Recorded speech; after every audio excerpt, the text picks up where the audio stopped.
The GPS announced my arrival at 142 Maple Lane, and my stomach dropped like a stone. Standing there was the exact same white door that had slammed shut on my dreams the night Wyatt's parents discovered we were in love. I killed the engine of the delivery van, staring at the familiar colonial house nestled in Portland's quiet suburbs. The package for W. Langford weighing heavy in my hands like the regrets I'd carried for 5 long years.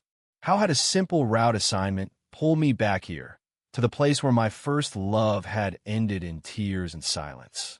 I was 28 now, a steady driver for Pacific Express with a small apartment downtown and a circle of friends who knew me as the guy who never talked about his past.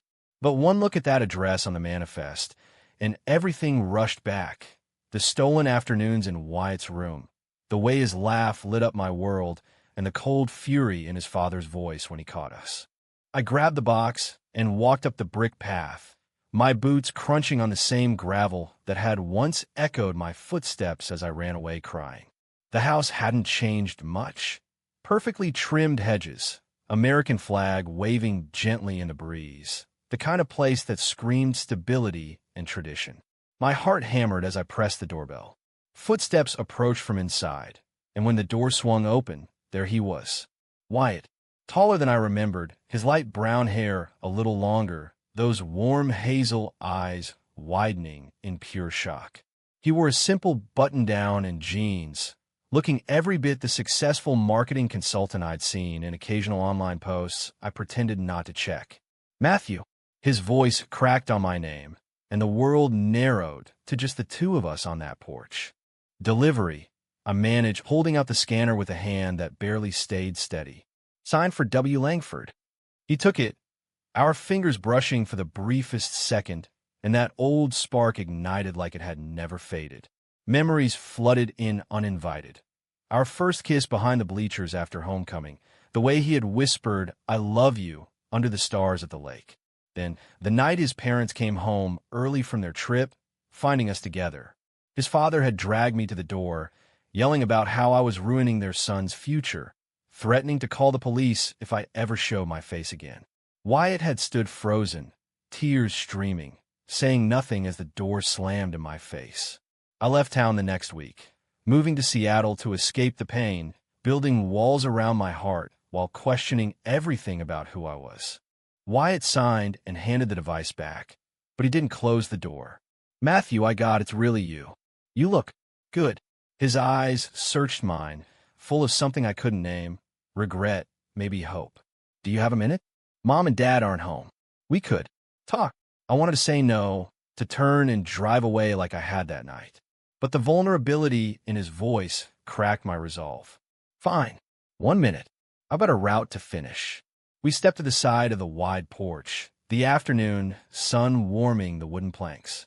He ran a hand through his hair, the same nervous gesture from years ago. "I never stopped thinking about you. Every day, Dad forced me to end it. He said he'd disown me, cut off college money, tell everyone at church. I was 18 and terrified.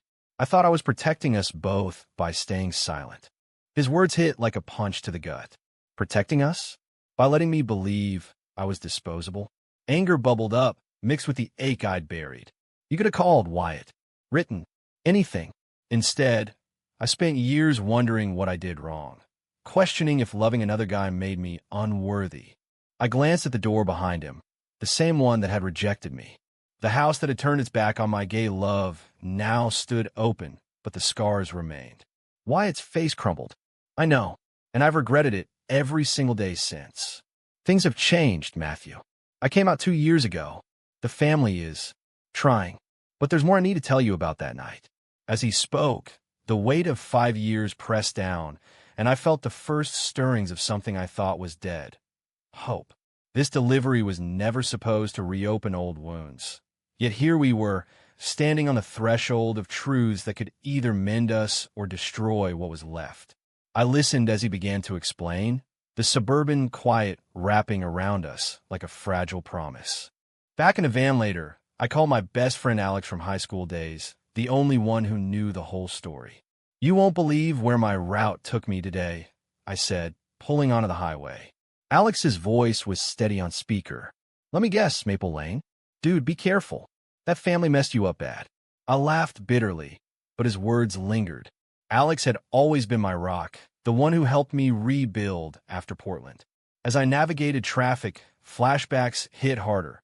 Our secret dates at the old drive-in, Wyatt's hand in mine during late-night talks about dreams and fears. Being gay in our conservative circle hadn't been easy, but with him, it felt right. Until it didn't. By the time I finished my shift, the conversation with Wyatt replayed endlessly. He had invited me back tomorrow, off the record. Part of me screamed to stay away, but the other part, the one still in love, wondered if this was fate's second chance.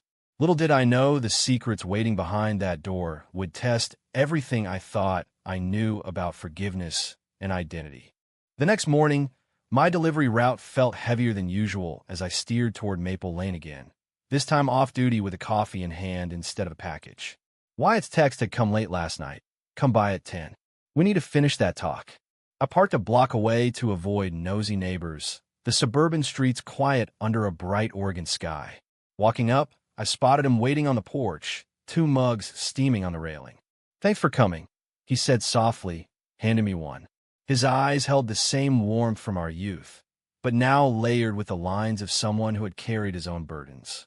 We sat on the wicker chairs, the house looming behind us like a silent judge. After you left that night, Dad made me promise never to contact you. He sent me to therapy, said it was a phase. I went along because I was scared of losing everything. Family, future, the life they planned. I sipped the coffee, bitter like the memories. And now, you're out, living your life. What changed? Wyatt looked down at his hands. Mom found out first. She caught me crying over old photos. She didn't reject me like Dad did. It took time, but she started advocating quietly. Dad's been distant, but he's not as harsh. Still, the guilt eats at me. I kept every letter I wrote you, but never sent. He pulled a small box from under the chair, handing it over.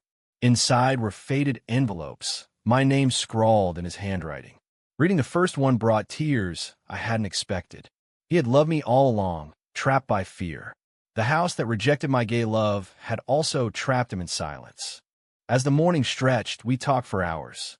I shared my journey, moving away, struggling with identity in Seattle's more open scene, but still feeling alone, the one-night stands that never filled the void. Being gay isn't the problem, I told him. It's the rejection that lingers. Wyatt nodded, reaching for my hand across the space between us. The touch sent electricity through me, familiar yet new. We walked inside briefly for water, the foyer unchanged with family photos lining the walls, including one of us as teens at prom, disguised as friends. I kept that one hidden, he admitted. The vulnerability cracked my defenses further. That afternoon, I headed to work, my mind racing. At the depot, my boss pulled me aside about a promotion. More routes, better pay, but warned about keeping personal stuff professional. A subtle jab, the kind of societal prejudice I'd faced before. It reminded me why I'd built walls. After shift, Alex met me for beers at our usual spot downtown. You went back? Man, that's playing with fire. His concern was real, but something in his tone felt off, like he was hiding worry for himself. We had been close since I moved, him the straight ally who always had my back. Or so I thought. The next day brought another visit. Wyatt and I drove to the riverfront park, away from the house's shadow. Laughing over old stories, the connection reignited. But doubt crept in during quiet moments. Was this real or nostalgia? His family pressure still loomed. He mentioned a dinner upcoming where Dad might push traditional expectations. I felt the pull to protect my heart, yet his confession about therapy and self-doubt mirrored my own crises. Back home that night, I stared at the unsent letters, realizing the house hadn't just rejected me. It had shaped both our identities. The emotional journey was just beginning, tension building with every shared memory and unspoken fear. Weeks blurred as our meetings became routine, each one peeling back layers of the past in the shadow of that house on Maple Lane. Wyatt invited me for a quiet dinner one evening when his parents were out of town, the kitchen filled with the aroma of pasta he cooked from memory, my favorite from high school. We ate at the island, laughing about silly dates we'd hidden from everyone. "Remember the time we snuck to the movies and held hands in the dark?" he asked, eyes sparkling. But as plates cleared, the conversation turned serious. "Matthew, I came out of work last year.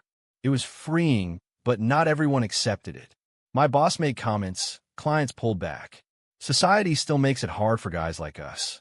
His vulnerability hit home, echoing my own experiences with microaggressions on routes. Customers who glanced twice at my pride sticker. I shared stories from Seattle, the friend group that became family, the nights questioning if I'd ever love again. "The rejection from your house changed me, made me guarded." Wyatt reached across, squeezing my hand. "I want to make it right. Dad's health isn't great, and Mom thinks talking to him could help." The idea of facing his parents again terrified me, but his hope was infectious. We kissed that night for the first time in years, soft and tentative on the porch, the suburban stars witnessing our reconnection. It felt like coming home, yet the weight of family and society pressed in. At work the following week, things intensified. A new route took me through conservative neighborhoods, where a customer muttered slurs under his breath after seeing my rainbow keychain. I brushed it off, but it stirred old identity crises. Had loving Wyatt made me a target forever? Alex called that evening, his voice strained. "Hey, I heard you're seeing Wyatt again. Just be careful. His family tore you apart once." His protectiveness felt genuine, but a nagging doubt lingered. Our friendship had been my anchor. Now it seemed tinged with something unspoken. Wyatt and I explored Portland together. Walks in Forest Park, coffee in the Pearl District, building new memories amid the old pain. He opened up about therapy, the internal battle of pleasing his family versus being true to himself. "I sacrificed us for their approval. It nearly broke me." His words echoed my growth. I had learned to embrace my gay identity through support groups, yet the wound from that slammed door remained. One evening at his house, his sister stopped by unexpectedly, hugging me warmly. "I always knew you two belonged together. Mom's on board now." Her support was a light in the darkness, contrasting the looming family dinner. Misunderstandings crept in when Wyatt canceled a date last minute, citing work. I spiraled, wondering if old fears were resurfacing. But he explained over text, pressure from Dad about settling down traditionally. The conflict built, my heart torn between hope and caution. The house that once rejected my gay love now hosted tentative healing. Yet external forces, society's gaze, family expectations, even Alex's odd warnings, threatened to unravel it. As I drove my routes, the emotional stakes rose, forcing me to confront how far I'd come and how much more I might lose. The family dinner invitation arrived via Wyatt's text. A simple, "Dad wants to meet." Sunday at 6. My stomach twisted as I pulled up to 142 Maple Lane in my best shirt. The house now a symbol of both pain and possibility. Wyatt greeted me at the door with a reassuring smile, but tension crackled in the air. Inside, his parents waited in the formal dining room. His mother hugged me warmly, but his father eyed me coolly over the roast. "Matthew, been a long time." The conversation started polite. My job, life in the city, but soon turned pointed. "Wyatt tells us you're reconnecting. After everything." The unspoken everything hung heavy, referencing that night of rejection. I held my ground, sharing how the years had strengthened me. "Loving your son taught me resilience. Being gay isn't a choice I regret." Wyatt squeezed my knee under the table, his support fueling me. His mother nodded approvingly, but his father pushed back on societal views, citing church and community. The confrontation stirred old wounds, yet I saw cracks in his armor, concern for Wyatt's happiness. As dessert came, truths emerged. The father admitted partial regret over forcing the breakup, health issues softening his stance. But prejudice lingered, creating misunderstandings about my lifestyle. Outside afterward, Wyatt and I walked the neighborhood. He stood up for us. That means everything. His pride swelled my heart, but Alex's earlier text gnawed at me. Meeting him for lunch the next day, I confronted the odd vibe. "You've been weird about Wyatt. What's up?" Alex hesitated, then confessed a hidden crush from years back, the betrayal stinging deep. I didn't want you hurt again, but yeah, jealousy played a part. The misunderstanding fractured our friendship temporarily, amplifying my internal crisis. Was I repeating past patterns of trust? Work offered no escape. A coworker made offhand comments about those types, forcing me to navigate prejudice while delivering packages across the city. The sacrifice weighed. Staying meant risking emotional stability for love. Wyatt faced his own, skipping a family event to see me, straining ties. Yet our bond deepened with honest talks about identity, him growing bolder in advocating for us publicly. A weekend getaway to the coast brought clarity, holding hands openly on the beach, the ocean mirroring our turbulent journey. Back in Portland, the house on Maple Lane hosted more evenings of laughter and tears. The door once slammed, now a gateway to healing. As weeks passed, the rising tension peaked with news of Wyatt's father's worsening condition, forcing decisions. I pondered walking away, despair and pain, but his plea, "Don't leave like I did," solidified my resolve. The emotional growth was mutual. I learned forgiveness wasn't weakness. He embraced authenticity despite society. Yet betrayal's shadow from Alex and family pressures built toward a breaking point, testing if our gay love could survive the forces that once tore it apart. The hospital call came at midnight, Wyatt's voice frantic. "Dad's had a turn. I need you here." I raced to the house on Maple Lane, the porch light a beacon in the rainy night. Inside, chaos reigned, his mother pacing, sister on the phone. Wyatt pulled me aside in the living room, eyes red. "He asked for you. Said he wants to clear the air." The confrontation loomed, the same house that rejected my gay love, now demanding reconciliation. His father, pale in the recliner, spoke weakly. "Matthew, I was wrong back then. Scared for Wyatt's future in this world. But seeing him miserable, I see the mistake." His confession shocked us all, a pivotal shift amid family tension. Yet misunderstandings exploded when Alex showed up unannounced, having heard through mutual friends. "Matthew, don't do this. His family's toxic." The betrayal deepened as Alex admitted spreading doubts to Wyatt earlier, jealousy fueling lies about my instability. Wyatt confronted him, hurt flashing. "You were supposed to be his friend." Alex left in silence, the sacrifice of our friendship a painful price for truth. I wrestled internally, identity, crisis, resurfacing. Did I deserve this chaos? Work suffered too. Missed shifts from emotional strain, risked my promotion, societal whispers at the depot, adding pressure. Wyatt and I escaped to a quiet cafe, pouring out fears.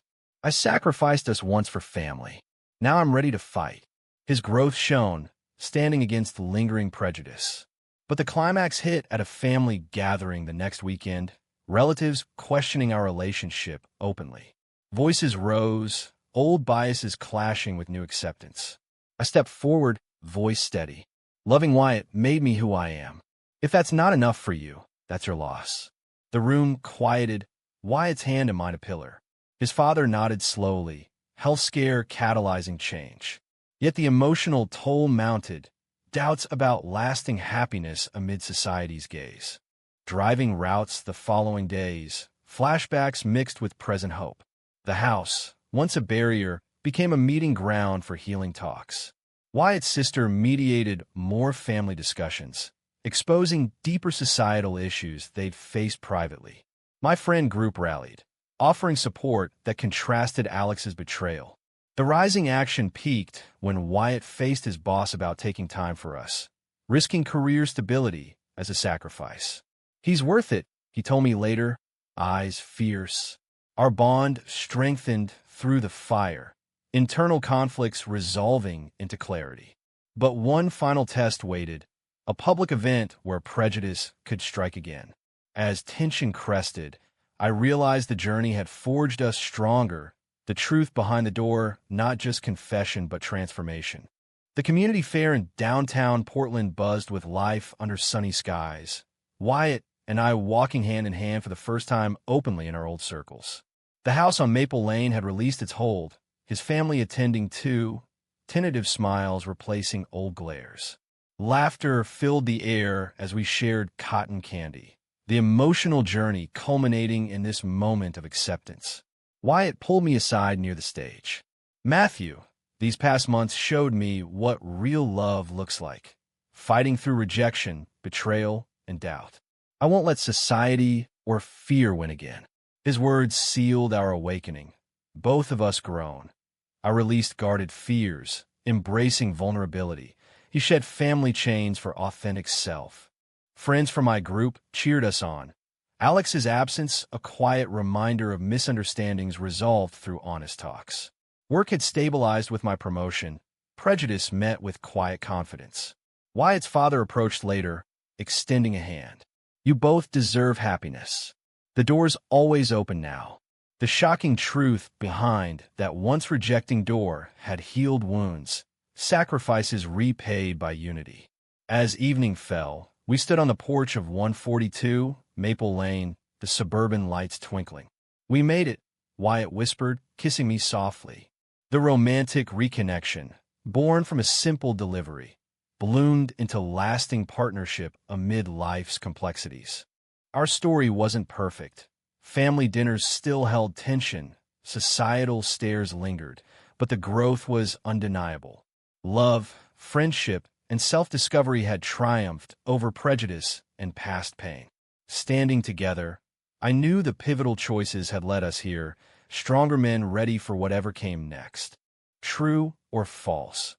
Can a gay love that survived family rejection and years of silence truly lead to lasting happiness for two men?